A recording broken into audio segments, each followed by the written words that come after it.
The Department of Homeland Security tonight warning of a new terrorist threat facing America. The threat comes from what it calls right-wing extremists in this country. The report says people who are opposed to restricting Second Amendment rights to bear arms or who are concerned about illegal immigration and border security could well fall under the Department of Homeland Security definition of an extremist. Gene Meserve has our report. Political conservatives are fired up.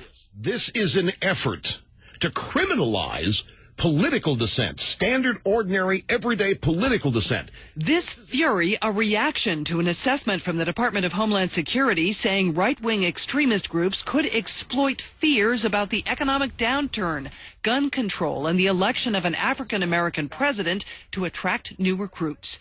It says groups dedicated to a single issue, such as opposition to abortion or immigration, may fall within the definition of extremist. We are not extremists. They are the extremists. To make its case, DHS cites a surge in purchases of guns and ammunition and the recent shooting of 3 Pittsburgh police officers by a man reportedly influenced by racist ideology and fears of gun confiscations.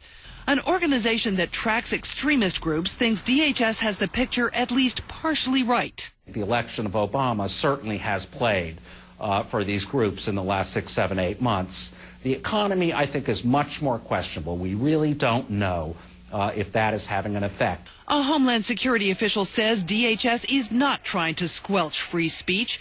There is no link between extremists being talked about in that report and conservative political thinkers, activists, and voters.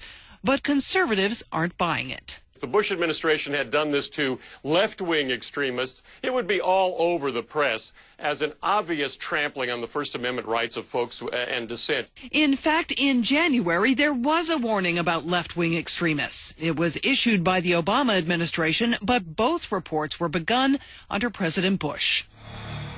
This new DHS assessment says right-wing extremists may try to radicalize disgruntled veterans to exploit their military knowledge.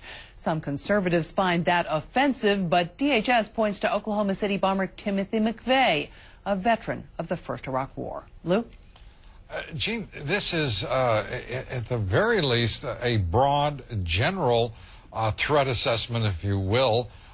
Why are there not names named and specific targets referenced here if there is a legitimate threat to the interests of the United States? Well, they say there is no specific threat here, but they sent this out to law enforcement all across the country so they would be aware of what DHS perceives as something that's emerging, and so they can get an even better assessment of what's going on through the eyes of those local officials. That's why this was issued at this point in time. This was attempted, once again, relying in some measure on the Southern Poverty Law Center last month with the so-called Missouri documents.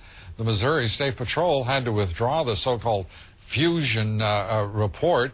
Is that likely to happen here? I don't know. The Missouri report went considerably further. As you know, it mentioned to be on the lookout for people with certain sorts of political bumper stickers on their car. This report goes nowhere near that. And by the way, I don't think they relied on the Southern Poverty Law Center. No, this was DHS's own research. Yeah. Right. But certainly they seem to be in sync to a certain degree here.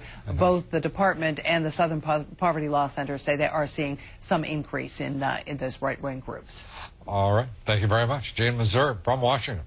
Well, we'd like to know what you think about all of this. Our poll question tonight is, do you think a person concerned about borders and ports that are unsecured, illegal immigration, Second Amendment rights, or a returning veteran from the wars in Iraq and Afghanistan is likely or even possibly probable, as the Department of Homeland Security suggests, to be a right-wing extremist? Yes or no? Cast your vote at LouDobbs.com. We'll have the results here later in the broadcast.